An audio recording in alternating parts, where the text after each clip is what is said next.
আসসালামু আলাইকুম রহমতুল্লাহ বরকাত। মোহতারাম দোস্ত আজিজ, কি অবস্থা সবার?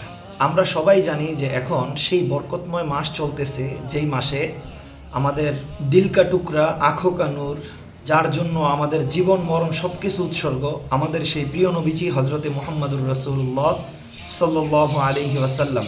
তার এই শুভাগমনে খুশি নয়, আনন্দিত নয় এমন কোনো মুসলমান হারিকেন দিয়ে খুঁজেও আসলে পাওয়া সম্ভব না। কিন্তু কথা হলো, এই যে আমরা খুশি এবং আনন্দিত, এই আনন্দ এবং খুশিটাকে প্রকাশ কিভাবে করব সেটা নিয়ে বিশাল একটা বিতর্ক চলে আমাদের দেশের মধ্যে। প্রত্যেক বছর যখন রবিউল আউয়াল আসে, তখন আমাদের মধ্যে একটা ক্যাচাল লাগে যে আমরা আমাদের এই আনন্দটা, এই খুশিটা আসলে প্রকাশ কিভাবে করব। নিজেদের ইচ্ছে মতো একটা নতুন ঈদ বানিয়ে করব, নাকি রাসূল আমাদেরকে যেভাবে শিক্ষা দিয়েছেন সেভাবে করব, সেটা নিয়ে আজকের আলোচনা। তাহলে ভিডিও শুরু করা যাক।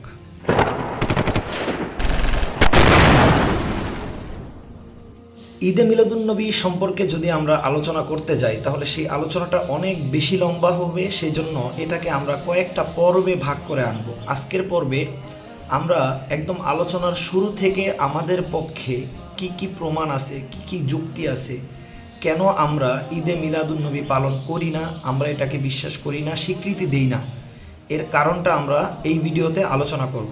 মূল আলোচনা শুরু করার আগে কয়েকটা সংক্ষিপ্ত ভূমিকা বলে দিই। এক নম্বর ভূমিকা হলো, আজকের এই ভিডিওর এই আলোচনার মূল বিষয় হলো কোনো একটা দিনকে ঈদ হিসাবে নির্ধারণ করা। ঈদে মিলাদুন্নবী নামে নতুন একটা ঈদ বানানো নিয়ে আমাদের আজকের আলোচনা। জন্মতে আমরা খুশি কি খুশি না সেটা আমাদের আলোচনার বিষয় না, কারণ মুসলমান মাত্রই রাসূলের আগমনে খুশি, এটা নতুন করে আলোচনা করার কিচ্ছু নাই। দ্বিতীয় যেই পয়েন্টটা আমাদের মনে রাখতে হবে সেটা হলো, ঈদে মিলাদুন্নবী আর মিলাদুন্নবী দুইটা এক জিনিস না। মিলাদুন্নবী মানে হচ্ছে নবীজির জন্ম। যেহেতু আমরা সবাই বিশ্বাস করি নবীজি দুনিয়াতে এসেছিলেন, তার মানে তার জন্ম সম্পর্কে কোনো সন্দেহ নাই, মিলাদুন্নবী নিয়েও কোনো সন্দেহ নাই, মিলাদুন্নবী নিয়ে এখানে কোনো আলোচনাও নাই। 3 নম্বরে আরেকটা পয়েন্ট আমরা আলোচনার শুরুতেই বলে দিতে চাই, সেটা হচ্ছে যারা ঈদে মিলাদুন্নবী নামে নতুন একটা ঈদ পালন করতেছে, আমরা মনে করি যে তারাও নেক নিয়তেই এটা করতেছে, তারাও রাসূলের মহাব্বতেই এটা করতেছে। তাদের নিয়ত নিয়ে আমাদের আসলে তেমন প্রশ্ন নাই, আমার নাই পার্সোনালি।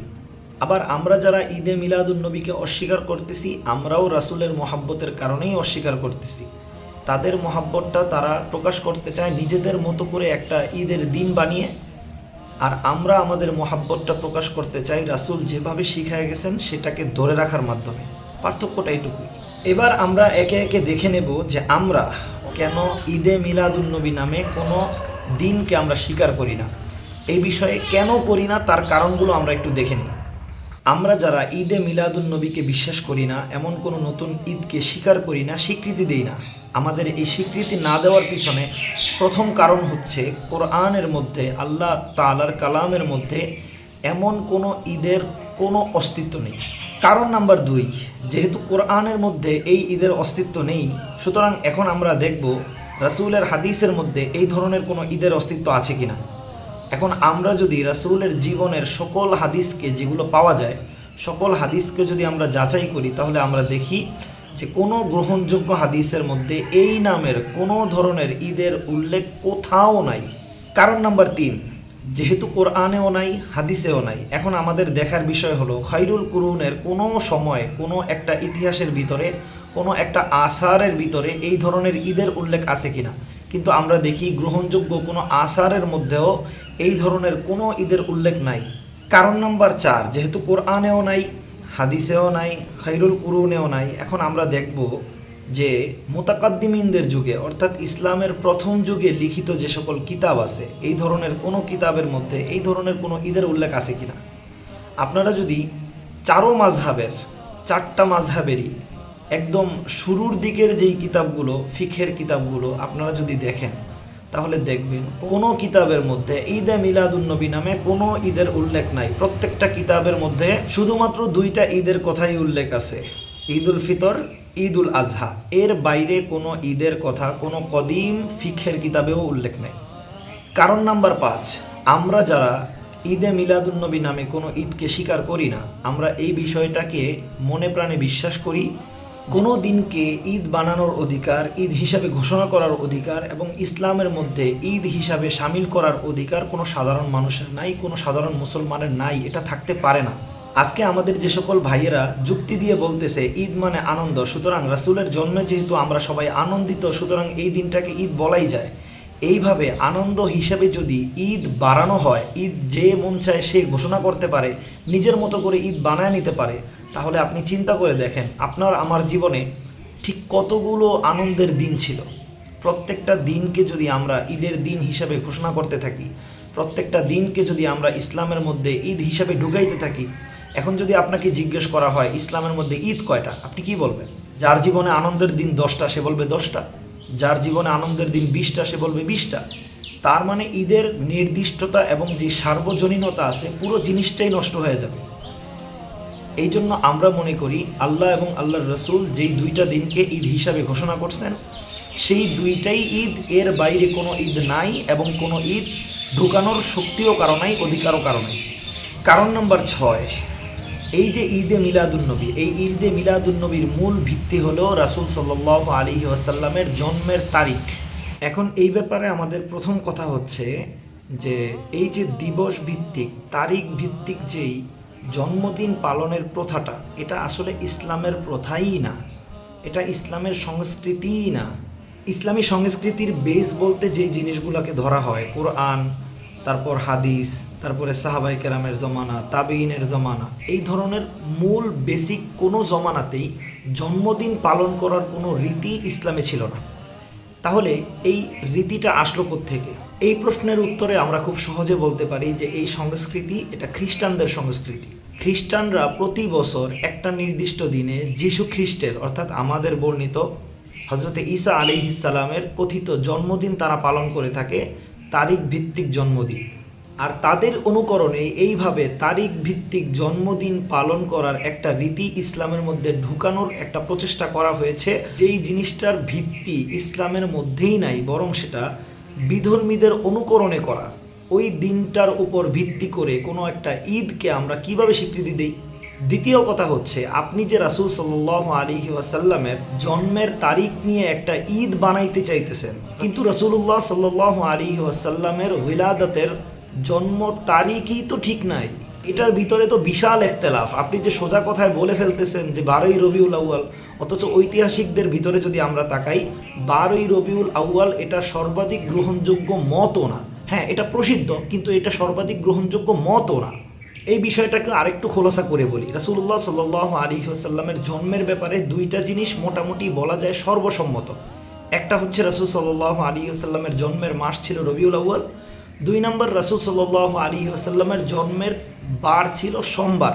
এই দুইটা জিনিস একদম ক্লিয়ার, মোটামুটি সর্বজন স্বীকৃত। কিন্তু রাসূলুল্লাহ সাল্লাল্লাহু আলাইহি ওয়াসাল্লামের জন্মের তারিখ কত ছিল, এটা নিয়ে সিরাত বিশেষজ্ঞ এবং ঐতিহাসিকদের বিশাল দ্বন্দ্ব। আপনি যে কোনো একটাকে নির্দ্বিধায় প্রাধান্য দিয়ে দিবেন এমন কোনো সুযোগ নাই, কারণ রাসূলুল্লাহ সাল্লাল্লাহু আলাইহি ওয়াসাল্লামের জন্ম তারিখ নিয়ে যতগুলো বর্ণনা আছে তার মধ্যে সবচেয়ে শক্তিশালী বর্ণনা হলো রাসূলুল্লাহ সাল্লাল্লাহু আলাইহি ওয়াসাল্লামের জন্ম ছিল রবিউল আউয়াল মাসের 8 তারিখে। আবার রাসূলুল্লাহ সাল্লাল্লাহু আলাইহি ওয়াসাল্লামের জন্ম যেহেতু সোমবারে হয়েছে, এখন জ্যোতির্বিজ্ঞানের হিসাব অনুসারে ওই বছর, অর্থাৎ রাসূলুল্লাহ সাল্লাল্লাহু আলাইহি ওয়াসাল্লামের জন্মের বছরের রবিউল আউয়াল মাসের সোমবার পরে 9 তারিখে, 8 তারিখেও পড়ে না, 12 তারিখেও পড়ে না। তাহলে সোমবার যেহেতু নিশ্চিত, সোমবারের দিকে মিলাইতে গেলে আপনাকে 9 তারিখ বলতে হবে। এখন আপনি কোনটাকে প্রাধান্য দিবেন সেটা নিয়ে আমার কোনো কথা নেই, আপনি চাইলে 12ই রবিউল আউয়ালকে প্রাধান্য দেন, সেটা নিয়েও আমি কিছু বলবো না। কিন্তু কথা হচ্ছে, এটা তো মতানৈক্যের বিষয়, এটা তো ঐক্যমতে মানে একেবারে নির্দ্বিধায় যে সর্বজন স্বীকৃত বিষয়টাই না। তাহলে আপনি যেই জিনিসটার উপর ভিত্তি করে একটা নতুন ঈদ ঢুকাইতে চাইতেছেন ইসলামের মধ্যে, ওই জিনিসটাই যদি একদম সর্বজন স্বীকৃত, একদম শক্তিশালী একটা ভিত্তি না থাকে, তাহলে আপনার ঈদের ভিত্তি কোথায়? কারণ নাম্বার 7, এই যে ঈদে মিলাদুন্নবী নামে যেই একটা টার্ম এখন চলতেছে, যেটা নিয়ে আমরা আলোচনা করতেছি, এই বিষয়টা আবিষ্কার হয়েছে রাসূলুল্লাহ সাল্লাল্লাহু আলাইহি ওয়াসাল্লামের ইন্তেকালের, দুনিয়া থেকে চলে যাওয়ার প্রায় 600 বছর পরে। না সাহাবায়ে কেরামের যুগে, না তাবেঈনের যুগে, না তাবেঈনের যুগে। তাহলে এত বছর পরের একটা জিনিসকে আপনি আবিষ্কার করে ইসলামের ভিতরে ঢুকায় দিতে চাইতেছেন, এটা আসলে কিভাবে গ্রহণযোগ্য হয় এটা আমাদের মাথায় ধরে না। এরকম আরও অনেক কারণ আছে যে সকল কারণে আমরা ঈদে মিলাদুন্নবী নামে কোনো নতুন ঈদের অস্তিত্ব স্বীকার করি না। এ ধরনের কোনো ঈদ ইসলামে আছে বলে আমরা মানি না। আমরা এটাকে সরাসরি আল্লাহর বিধানের মধ্যে হস্তক্ষেপ মনে করি। আমরা এটাকে একটা বিদআত হিসাবে স্বীকার করি, বিদআত মনে করি, এবং চাই যেন আল্লাহ তাআলা আমাদের এই মুসলিম জাতিকে এই ধরনের সকল বেদাত, শুধু এটা না, সকল ধরনের বেদাত থেকে আমাদের মুসলিম জাতিকে আল্লাহ তাআলা হেফাজত করুক। আজকের পর্বে এটুকুই। ইনশাল্লাহ তাদের যেই যুক্তিগুলো আছে, আমাদের মিলাদি ভাইদের পক্ষের যে যুক্তিগুলো আছে, সেগুলো নিয়ে আমরা সামনের ভিডিওতে আলোচনা করব। আপনাদের যদি এই ভিডিওতে আলোচনা করা কারণগুলো, অর্থাৎ আমাদের ঈদে মিলাদুন্নবীর বিপক্ষে থাকার কারণগুলো নিয়ে কোনো মতামত থাকে, অবশ্যই আপনারা জানাবেন। আমরা সেটাকে অত্যন্ত সম্মানের সাথে গ্রহণ করব। যদি গ্রহণ করার মতো হয় গ্রহণ করব, যদি রদ করার মতো হয় আমরা সম্মানের সাথেই তার জবাব পেশ করব। আল্লাহ তাআলা আমাদের সকলকে হকের উপর অটল অবিচল থাকার এবং মহব্বতের সাথে থাকার তৌফিক দান করুক। আসসালামু আলাইকুম ওয়া রাহমাতুল্লাহি ওয়া বারাকাতুহু।